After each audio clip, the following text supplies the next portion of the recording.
말씀 마태복음입니다. 마태복음 7장 우리 15절부터 29절까지입니다.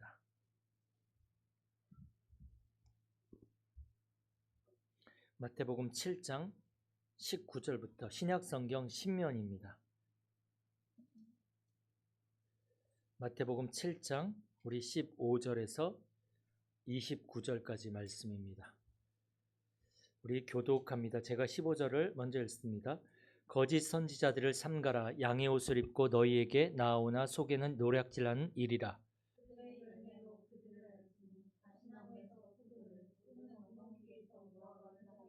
이와 같이 좋은 나무마다 아름다운 열매를 맺고 못된 나무가 나쁜 열매를 맺나니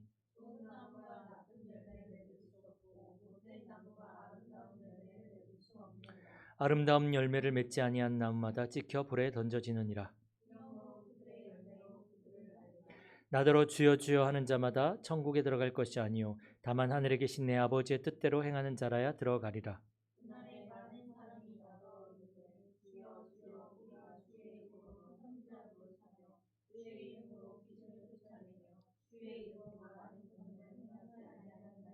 그때 내가 그들에게 밝히 말하되 내가 너희를 도무지 알지 못하니 불법을 행하는 자들아 내게서 떠나가라 하리라.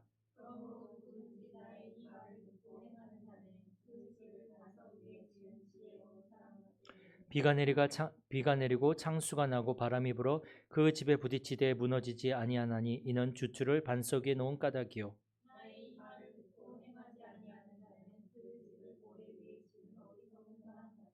비가 내리고 창수가 나고 바람이 불어 그 집에 부딪힘에 무너져 그 무너짐이 심하니라.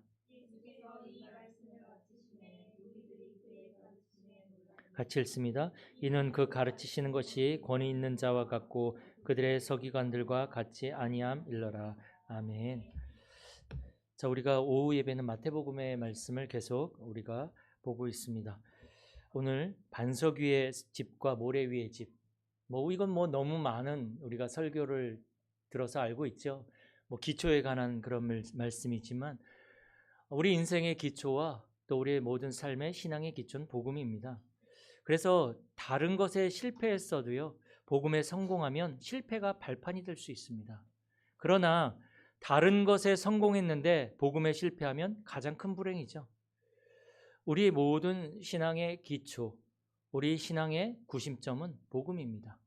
예수가 그리스도고 십자가에서 내가 구원을 받아서 내가 하나님의 자녀가 되어지고 이제 성령이 내 안에 함께 하셔서 나를 생각나게 하고 깨닫게 하시고 영원한 하나님의 나라로 나를 이끌어 가실 것이다. 이 믿음의 반석 위에 우리의 인생의 집을 세우는 거죠. 사실 우리는 훌륭하지 않습니다.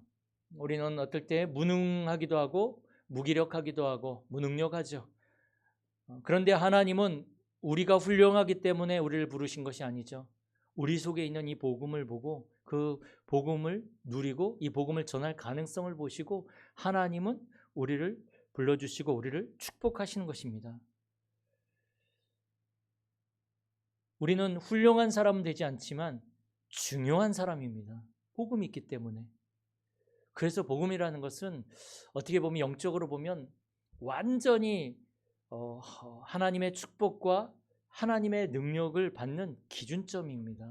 우리 인생에 어떻게 보면 성공하는 기준점이 복음이 있느냐, 그리스도가 그 안에 있느냐, 그리스도가 나의 그리스도로 지금 믿고 있느냐, 이게 우리의 기준점입니다. 그래서 이 복음의 눈으로 우리가 사람들을 보고 성경을 보고 또 우리 현장을 볼 때 분별할 수가 있죠. 복음의 눈이 아니면 절대로 분별할 수 없습니다. 예전에도 말씀드렸지만 이 불신자들이나 사람들이 우리 사모님을 딱 보고서 사모님 믿음이 별로네. 그런데 그 믿음이 별로네 하라고 할 때 기준이 뭔지 아세요? 우리 사모님이 수요예배도 안 나와. 금요예배도 안 나와. 지금 보니까. 그리고 그렇다고 해서 새벽 예배도 매일 열심히 이렇게 드리는 것도 아니야. 그러니까 사람들의 기준으로 봤을 때는 그 교회 다니는 열심과 그리고 정말 기도하는 그 시간과 이런 것들이 별로 없는 거예요. 기준이. 그 기준으로 봤을 때는 우리 사모님은 신앙이 별로인 거예요. 믿음이 없는 거죠. 그런데 우리 이슬 집사님 보니까 이슬 집사님 기도 딱 보니까 1시간씩 하네. 그리고 말씀도 진짜 많이 듣고 성경도 진짜 많이 봐.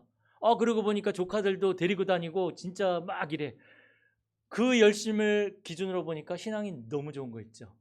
그 속에 진짜 예수를 믿느냐 안 믿느냐 이거보다 겉으로 드러난 그 기준을 가지고 그 사람의 믿음을 판단하는 거죠.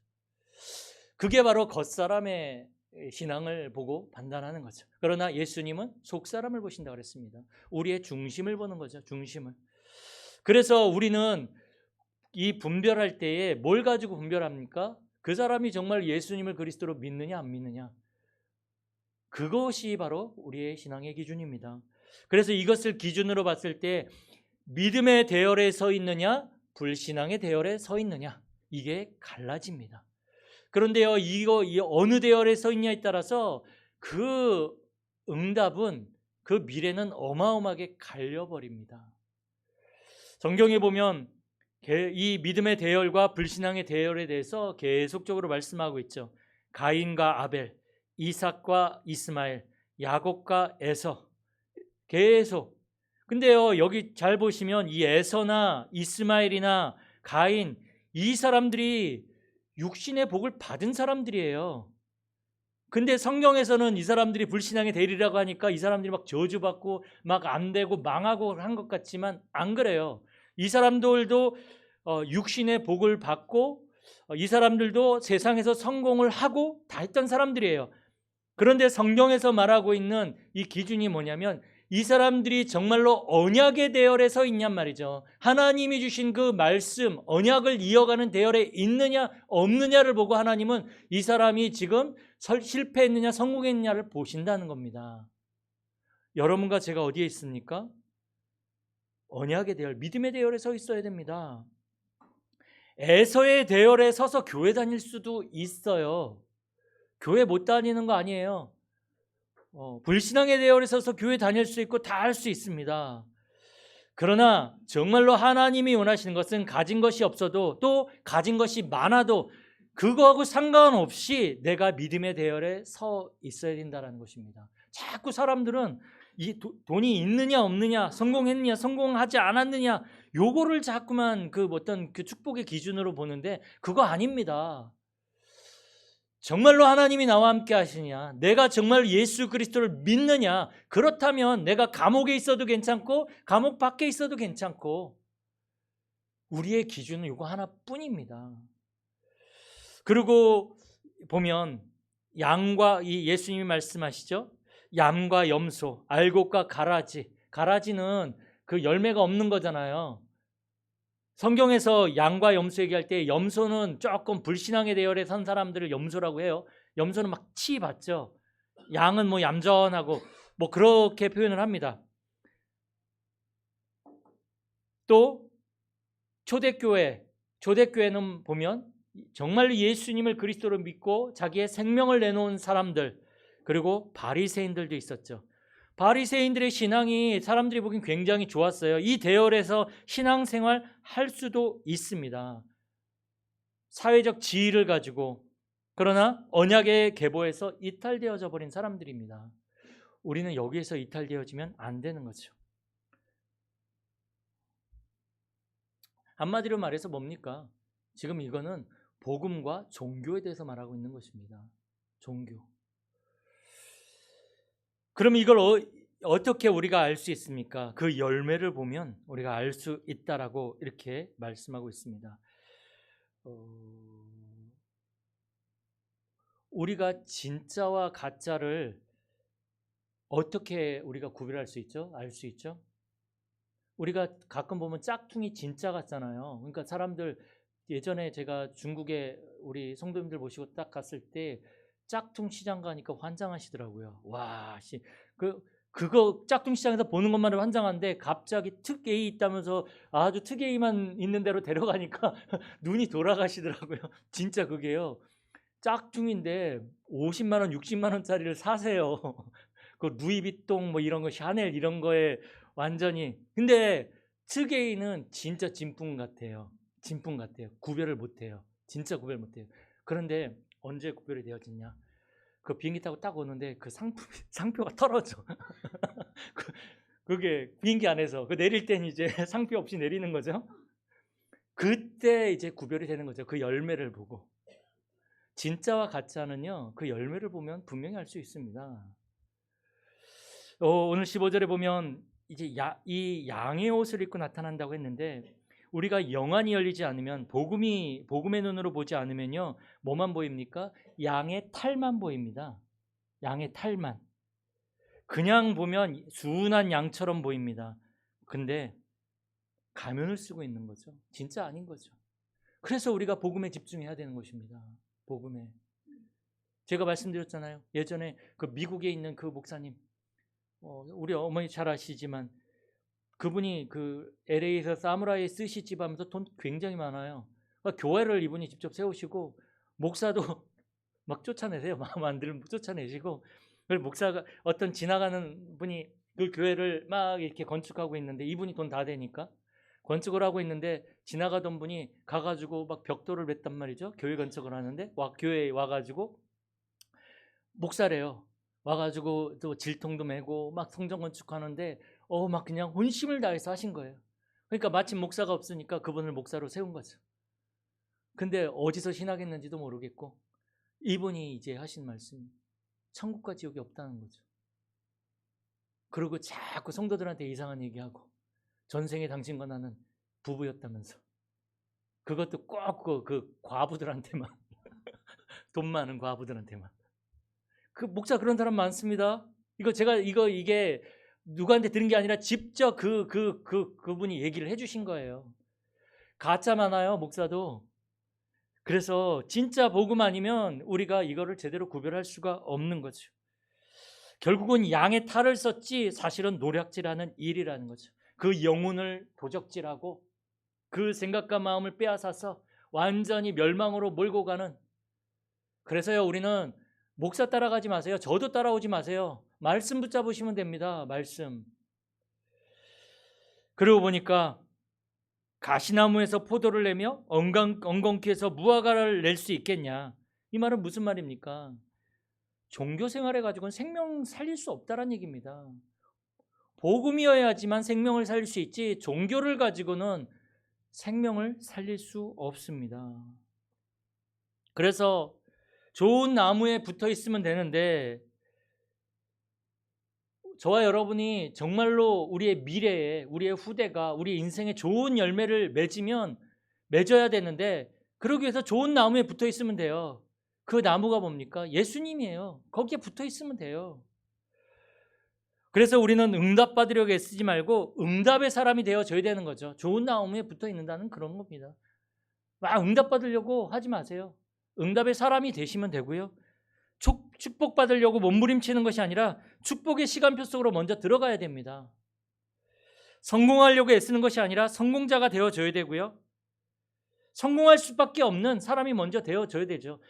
그 그릇도 준비 안 해놓고 맨날 그 산에 들어가가지고 하나님 나 성공하게 해주세요. 뭐 그게 됩니까? 물론 뭐 성령이 역사하시고 시간표가 하면 갑자기 누가 실수로 계좌에다가 2천만 원 딱 넣어줄 수도 있겠지만, 그런데요, 아무것도 준비 안 해놓고, 성공자의 그릇도 준비 안 해놓고, 축복받을 그 준비도 안 해놓고 무작정 그냥 그거 한다고 됩니까? 우리는 일단 복음 안에 있는 사람들입니다. 이제는 그릇을 준비해야 되는 거죠. 축복받을 세계복음할 그릇을 준비해야 됩니다. 그래서 여러분들이 하고 있는 산업과 일 성공시켜야 됩니다. 기도하시면서. 못된 나무는요, 가시나무와 엉겅퀴 이런 것은 찍혀서 불에 던져진다고 19절에 말씀하고 있죠. 아무리 훌륭해도요, 아무리 착해도, 아무리 성실해도, 성품이 좋아도요, 바른 신앙 고백이 없으면 찍혀서 불에 던져지는 것입니다. 바른 신앙 고백이 먼저입니다. 이런 것들이 필요 없다라는 얘기가 아니라, 이런 신앙 고백 없이 이것이 신앙생활인 줄 알고 이것만 따라가면 결국 실패한다는 얘기입니다.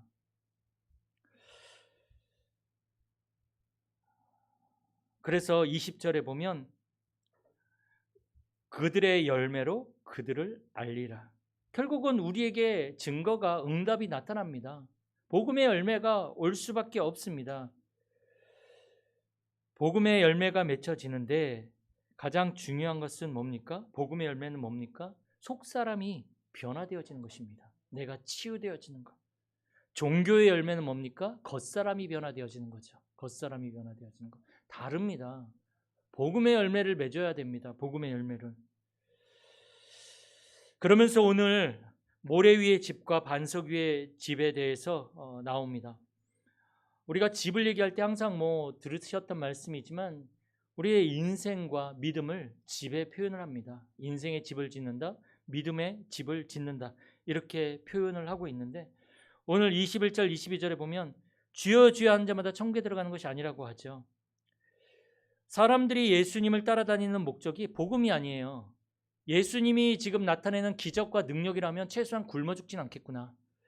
지금 예수님이 지금 하신 일들을 보니까 언젠가는 이게 왕으로 세워질 수도 있겠구나. 그러면 내가 뭔가 한 자리 차지할 수 있겠다. 그래서 예수님이 십자가 지기 전날에도 제자들이 누가 예수님의 우편에 좌편에 앉을 것인가 그거 가지고 싸웠다니까요. 모든 관심이 거기에 가는 거예요. 그게 바로 모래 위에 집을 짓는 거라는 거죠. 그게 예수님을 따라다니면서도 관심은 딴 데 있는 거죠. 사람들이요 교회 다니면서 부처 이름으로 이렇게 따라다니는 게 아니에요. 주의 이름으로 교회 안에서 이렇게 하는 사람들이 많다라고 예수님이 지금 말씀하고 있는 거예요. 다른 거 붙잡고 있다라는 얘기죠. 다른 거. 많은 사람들이 지금 그렇게 다른 거 붙잡고 모래 위에 인생의 집을 믿음의 집을 짓고 있는데 예수님이 뭐라고 얘기를 하십니까? 불법을 행하는 자들아 내게서 떠나가라. 예수님이 한마디로 판단하십니다. 막 예수님께 나와서 예수님이 열심히 따라다닙니다. 많은 일들을 합니다. 그런데 뭐만 빠졌습니까? 바른 신앙 고백이 빠진 거예요. 예수가 그리스도라는 사실. 그 고백이 빠져버리니까 예수님이 불법을 행하는 자들아, 이거를 조금 다르게 얘기를 하면 죄 문제 해결받지 못한 자들아 내게서 떠나가라. 지금 이렇게 말씀하고 있는 거죠.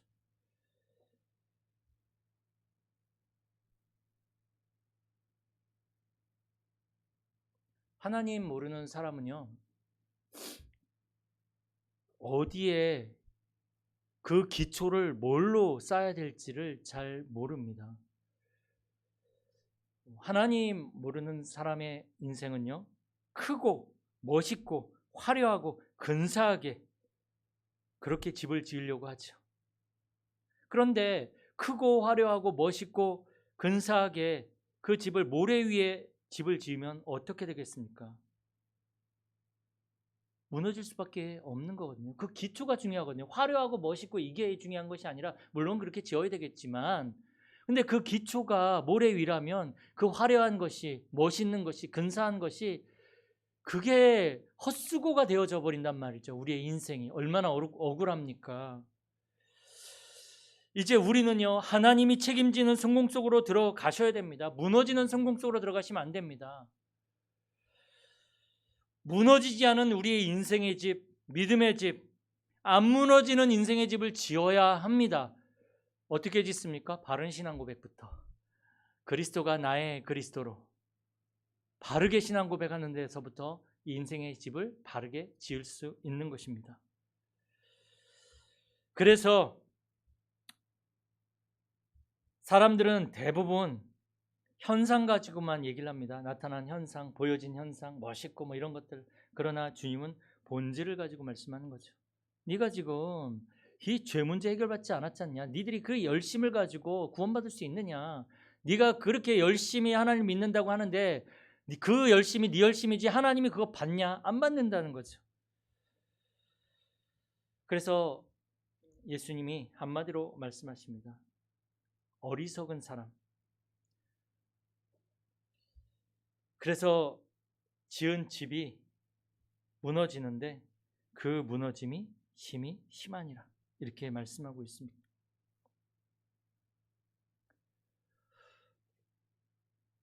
저는요 저번에도 말씀드렸지만 가장 제 인생에 있어서 가장 소중한 친구 둘이 천국을 갔잖아요. 그런데요, 이 어떤 느낌이냐면 어떤 기둥이 하나씩 빠지는 그런 느낌이에요. 기둥이.